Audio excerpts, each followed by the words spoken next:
What's up? It's Amy. Welcome back to the cave. I am back in the darkness that makes me most comfortable. I'm currently drinking this lovely Cabernet from Middle Jane, which is this wine brand that I really like. I love these dresses that they put on all their wine labels.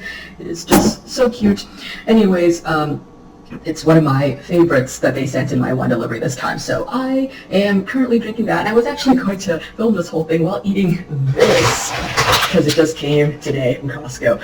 However, I just remembered as I sat down here that these potato chips potato chips in general are pretty loud, but these are like extra loud, extra crunchy, so there's no way anyone will be able to hear me if I am crunching on them while talking. So what are we talking about today? I just filmed a video like the other day, it seems. What's the big idea of filming again so soon? Well, I just finished reading Hood Feminism by Mikki, Kendall, and I realized that it is currently March 31st. It is the last day of the month, which means that I have now accumulated enough books to film a wrap-up video. I haven't done one of those in a while. This video is not going to mention any of the books that I've already filmed separate reviews for, because there's like separate review videos for those already. I'm just going to talk about the ones that I haven't talked about in a separate video. So this is not the order that I read these books in, obviously, because like I said, I just finished Hood Feminism like maybe 15 minutes ago, and here I am talking about it, so it was obviously not the first book that I finished this month.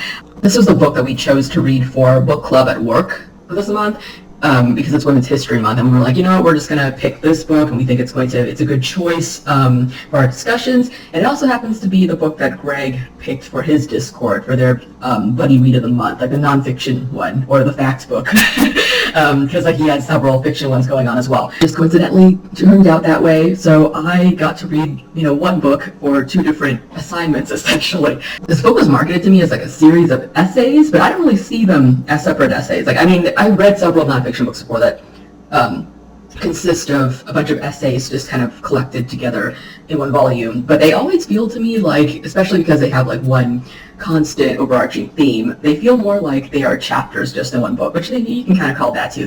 Like, I refer to them as chapters most of the time, but the gist of it is that Mikki Kendall is talking about feminism specifically in terms of intersectionality, which is, I know that intersectional feminism is brought up a lot in women's studies classes and stuff like that. Like, I've been taught about intersectional feminism since I was like an undergrad, years and years ago. We discussed a lot of the theory behind it, but what Mikki Kendall does that I haven't really seen done as often before is she talks about the lived experience of intersectional feminism. Like, she gives solid examples from her life growing up in the hood, and she mentions all of these stereotypes that people have about the people that live in the hood, like single mothers and children who hang out in the streets and like get in with gangs and deal drugs, and girls who just are promiscuous early. I think she calls them fast-tailed girls, and just get pregnant and so on and so forth. And like, she lists all of these like stereotypes people have about the hood, and it's not like that doesn't happen, but she contextualizes it for you and kind of tells you to think about it in terms of like why this might be happening. And a lot of it comes down to just infrastructure, and how sometimes policies and like all those I guess like reforms, improvements, or whatever projects that politicians and all like the big rich people in a community push for, they always seem to exclude those in communities that would benefit the most from it. She goes into how the feminist movement as a whole, by embracing mainstream feminism and what it normally entails. Like, for example, like, this is the feminism that I have practiced, I guess, since I was 12 years old. Just speaking up against men who are being sexist, making sure that you have a place at the table, that you don't get paid less than your male colleagues, that you don't get talked down to just because you're a woman, like things like that. That is how I think of feminism, like boardroom style. And it's not that we shouldn't be pushing for these things, but she's also saying that feminism for women of color in these communities where they might not have time to participate in, like, for example, protests or like activism in the way that we think of activism as being, feminism, like, despite not looking the way we think it should look, it's still a form of feminism. And we, especially those of us who are like middle-class women, especially middle-class women from like more privileged like ethnic backgrounds, we should focus not just on how we should be fighting the patriarchy, but also how we can uplift women who, I guess, slip through the cracks, so that they all have an opportunity to succeed as well, because feminism should be about rights for all women, not just middle-class women who work in like corporate jobs and all that stuff. And also in the last few chapters, she talks about being an ally and how people tend to get very defensive when they get called out on being a bad ally, because you know it does happen. Like, I've had my bad ally moments before. Like, I've had savior moments. Like, just the other day I had a moment where I was in a group where I didn't really know much about the issue that was being talked about, but when they asked for somebody to go and speak on behalf of the committee to with one of the upper admins for the university, I was like, I know that guy, I'll go. And then I went, wait a minute, like, why the fuck are you going? You are here as an ally, you need to shut up and listen and just show your support. Unless nobody volunteers, then I can go. But, I mean, in the end, like, I kept silent and people did come forward and volunteer. And I was happy that I did not, you know, push myself into a place that would have made everybody uncomfortable, just because of my, like, over-eagerness to participate in things. But I guess the most important thing is just to try and learn from your mistakes. Like, don't be, I think the exact quote was, do not be happy being useless. And I think that's something that we could all use more of, because I know a lot of people who just are all talk and don't really do anything beyond, like, complaining. And I feel like, I mean, it's not like I don't complain myself. I complain all the time. You know me. I talk, like, my friends are probably sick of hearing me complain about things. And I'm not saying, like, everything I complain about, I have to try to solve. But I do think that if there's an issue that you really, really, really, really care about, and you are going to, you know, devote all this time to talking to people about how you think it should be changed, why not go out in the world and try to actually push for that change? And I think that's part of what she is saying in here too, just as like a call to action at the end of the book. Overall, since I have 3 other books to talk about, this has been my favorite out of all of the books that we have read for work, and I'm really glad that we got to discuss it with our students and everything, and just hear their perspective on it and like how much they learned from it. And I don't know, it's just been a good couple of weeks in terms of book club discussions, just saying. I'm going to keep talking about my nonfiction reads, which there's only one other one. I read this book called For All the Tea in China by Sarah Rose, and this is a book about, I was actually very excited about reading this one because it talks about how back in the 19th century, when China and England were pretty much just stuck working together, they didn't really like working together, but they needed each other. Like back when opium was being funneled into China and like tea was being exported and China had a monopoly on tea, England launched this like great expedition, I guess. Like they sent this Scottish botanist who was from, I think, like a working or lower class background, and they were like, this is your opportunity to distinguish yourself, like go over to China and steal the secret for growing and planting I guess tea plants, like bring it back to us and teach us how to make our own teas. We don't have to rely on China anymore, because you know like they really lord it over us that they can make tea, and they sell it to us for like higher prices than we would like. Keep in mind, at the time they also had colonized India, so they had land in India that they thought that they could use to grow like tea plants. But while I thought tea was always, I guess, endemic to India, is that, like, can you use that term for things other than like diseases? But anyways, I thought tea was like native to India, but I guess it actually isn't. Like they had to send this dude over. This is like it's told, I did enjoy that it was told like an adventure story where he goes over to China, he recruits like Chinese people to help him. Everybody communicates in like pidgin, like port Chinese, English. Like it's just a mishmash of different languages around the world that you hear in the ports. But they communicate in this like bastardized version of like Mandarin, I guess. And using that, like they managed to travel to like kind of like through all these cities, through all these towns, to remote parts of China, so that they can collect tea plants and ship it back over to England. And I think Robert Fortune is doing it under the guise of just being like a scientist. Like, okay, I'm just learning about all this stuff. Like, I'm just curious to see like how, like I just want plant samples. Like he had a whole story for it, but in reality he was stealing, you know, secrets of tea making. I did not give this book a very high rating on Goodreads, but I have to say that I did enjoy myself reading. Like while I was reading, I did laugh, I had fun, just because, example, like some ridiculous things happened that I went, did that serious? Like there's no way that actually happens. Like for example, Robert Fortune's this like tall white guy, and like while he's traveling through the areas of China where, because at that time, like China had basically been forced to cede access to 5 of its ports to England. So it's not that England owned it, it's just like they were required to allow the British to have access, and there was a lot of like anti-British sentiment. And you know how big China is. Like there are places where people have never seen a foreigner before, like the more rural areas where they had to get these tea plants. So Robert Fortune oftentimes had to dress like a Chinese man with like the queue and everything, because that's what the Manchu court required all men to have at that time. And then he just basically disguised himself as a Chinese person. And he was very, very proud of himself. So he wrote this in his diary that he was like, I can pass as a Chinese man. There's no way they wouldn't know I'm a Chinese man.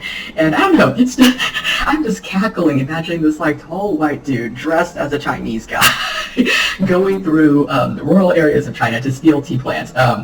Yeah, like some parts of the book are super enjoyable. My problem with it was that I feel like it was a very short book, and while that might sound like, oh, that's a good problem, you wanted more, I feel like because it was so short, it kind of, it didn't provide enough context for some of the things that like the stories that they told.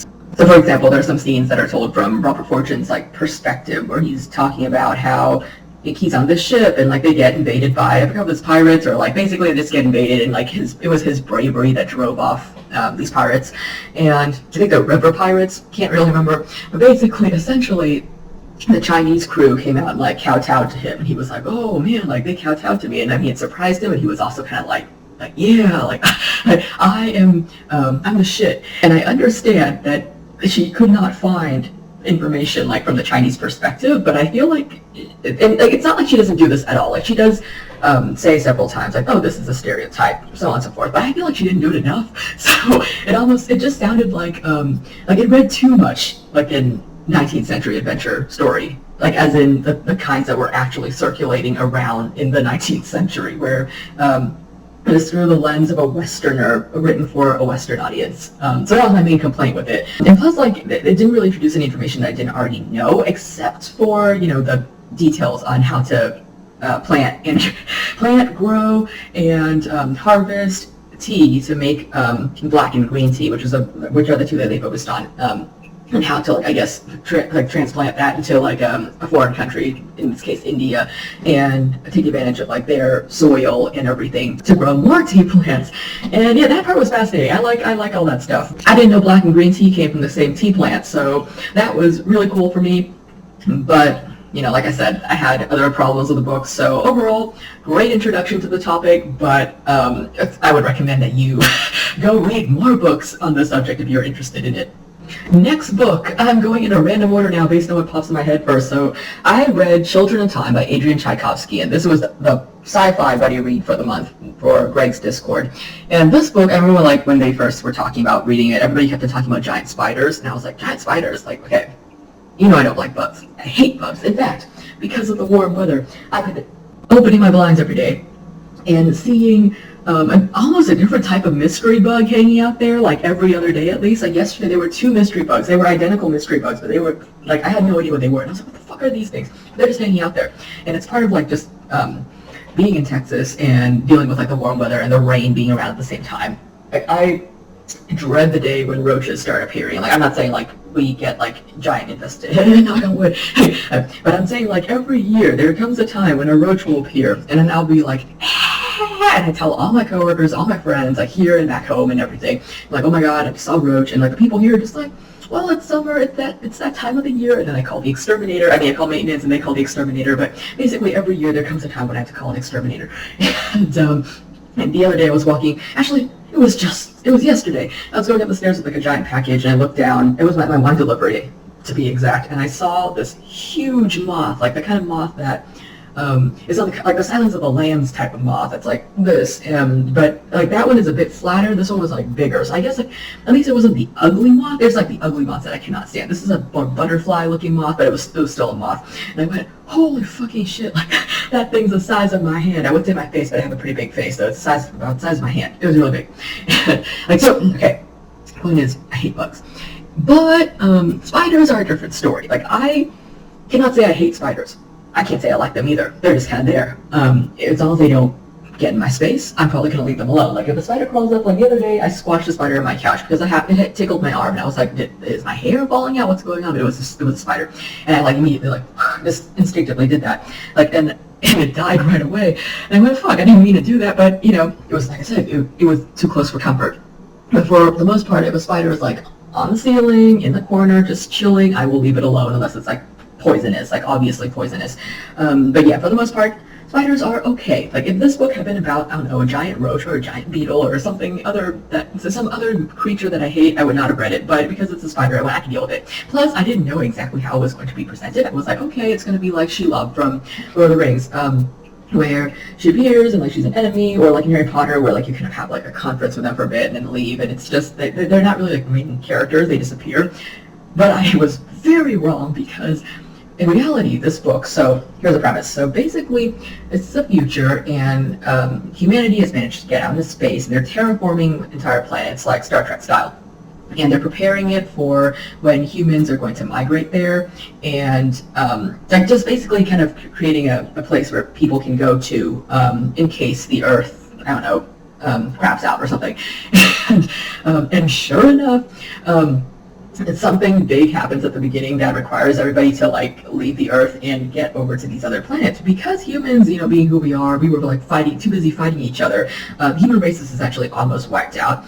And the survivors are on board this, like, one ship heading out into space to find a planet to colonize, or to, like, find one of the terraformed planets that they worked on to live on. And so the book is told through two perspectives, and one is kind of like the crew that's on board the survivor ship, or whatever it's called, and then the other half of the book is from the perspective of the spider protagonist. So I thought that was really awesome, personally. Didn't see it coming. So the plan that they had initially was to release these nanoviruses so that they could create an intelligent, like, super intelligent species of like monkey, I guess, or ape. I don't know the difference. I'm not really a big fan of monkeys, but I guess, like, they wanted to create a monkey that was, like, human-like, like Planet of the Apes style. Humans never learn, I swear, but they wanted to do that and, like, have those monkeys live on this planet, and, you know, so on and so forth.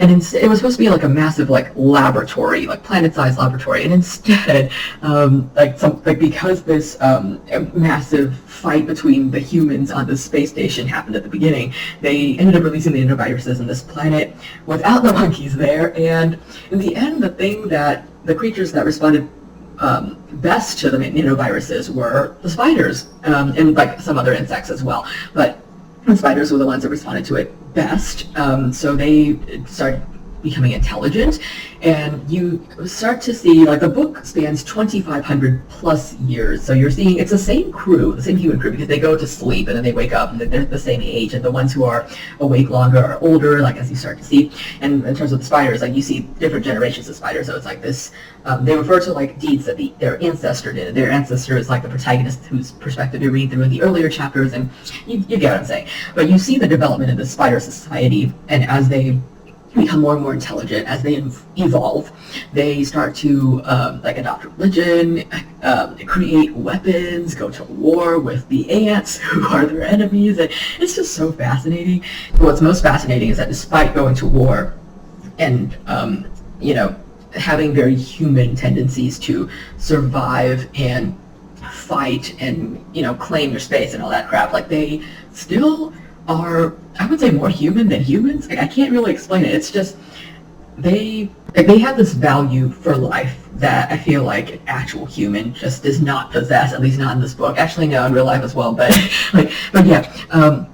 So you're basically following this crew and these spiders on the planet, and I don't know, it's a wild ride. I enjoyed it a lot. I don't know how other people felt about it. I think there are mixed feelings, but I know there's a sequel. I don't know if it's like a trilogy or not, but it's like there's a sequel, and I'm going to read the sequel eventually. You know me, it might take me 10 years, but I'll get around to it. And the last book, I started this book last night and finished it last night. So it was like around, I think I started at midnight when I had finished, you know, doing dishes and everything. And I was just like, you know what? I feel like reading this horror novel that Lyra recommended to me, actually. I was like, I'm going to read this book. And she told me ahead of time, like, I might not like it. Some people just don't like it. It's a very weird book. So I was like, okay, I'm prepared. It's going to be weird. And I'm like, okay, I'm going to read this book.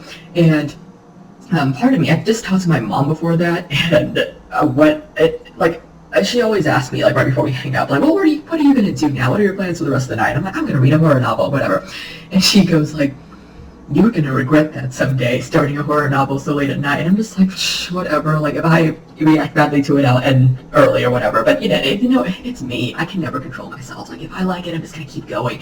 So what happened was, I started at midnight, and I just could not stop. I just kept on freaking reading this book. And the book is, I don't think I said the title yet, so it's, I'm Thinking of Ending Things by Iain Reid. And I think after I finished reading, I looked it up, and I think they made a Netflix movie for it. So I'm going to watch that sooner or later, probably this weekend. But, it's been a while since I've read a horror novel, but I really like horror novels when they're done well. So this one, so it's told from the point of view of this, I think she's not a college student, she's older, but she meets this guy at a college pub, and the two of them get together, and then they decide to go meet his parents, who live in like a farm in some like middle of nowhere place. And the whole time they're going there, like, she's having flashbacks to like when they met, how they got together, like how much of a connection they had, like how much chemistry they had. Like, he's incredibly intelligent. I would say she's super intelligent herself. Like, I feel like she says that he's smart and everything, and I get this feeling that she doesn't think that she's as smart. Like, maybe not in traditional academic terms, but I think she's pretty damn smart, because like they keep up with each other. I like their conversations with each other. They have like very interesting conversations, and like total indie movie material stuff, but like academic level. But yeah, they're driving through like the snow to go to his parents' farm, and so she can meet his parents. And the whole time she's thinking to herself, I want to break up with this guy, but how will I do it? When do I do it? Maybe I'll do it after I get back home, like so on and so forth. And I feel like I have to point out, I think she went to meet his parents when they had only known each other for I think 7 weeks. I mean, like not that long. I don't think it's a good idea to go meet somebody's parents after only knowing them for 7 weeks, but I have thoughts about relationships that other people don't agree with, so maybe other people will be like, 7 weeks, it's okay, but for me, 7 weeks is not long enough, and I know she knows it's not long enough, but they went, and they get to the house, and it's just a very strange experience. Like, his parents' house looks like a kind of, it's as if you stepped back in time. It's very rustic, and but it's not as cozy as you would think a place like that would be. Like, there's this sense of something very wrong. Like, for example, the parents she overhears the parents having an argument about somebody not being able to hold a job down, and like she doesn't know what they're talking about. There's like a basement that her boyfriend, Jake, tells her she should never go down. She ends up going down there, and she sees like these paintings of the basement space, and I don't know, it's very eerie. And so they decide not to stay the night because Jake is like, I gotta get back for work. But on the way back, Jake insists that they have to stop at this school to get rid of the trash they've accumulated in their car. And keep in mind, there's a snowstorm going on. I'm not from a state that has a lot of snow, but the last time Texas froze over, it was pretty bad for us. So hearing about stopping at a random school building that's been like basically abandoned by people just because, like, not actually abandoned, but like no one's in there, just because my boyfriend wants to throw trash away, I'd be fucking pissed. But he's driving, so he stops in the middle of this, and he stops at this school, and they go and throw and he goes out to throw the trash away. And then instead of leaving immediately, they decide they're going to make out in the car. So they're making out in the car, and then like Jake starts freaking out because he's like, there's a dude outside the window looking at us. So, and she's like, let's just, the protagonist is like, let's get out of here because what the fuck, this is really creepy. And he goes, I'm going to confront that dude, like guys tend to do, and he runs out in the middle of the storm into the school to confront the guy. And this is where things go very wrong. So the girl is left in the car, and she doesn't know what's going on. She's just been, like, the boyfriend took the key with him, she can't go anywhere, so she ends up following him after, like, however long she's been waiting there.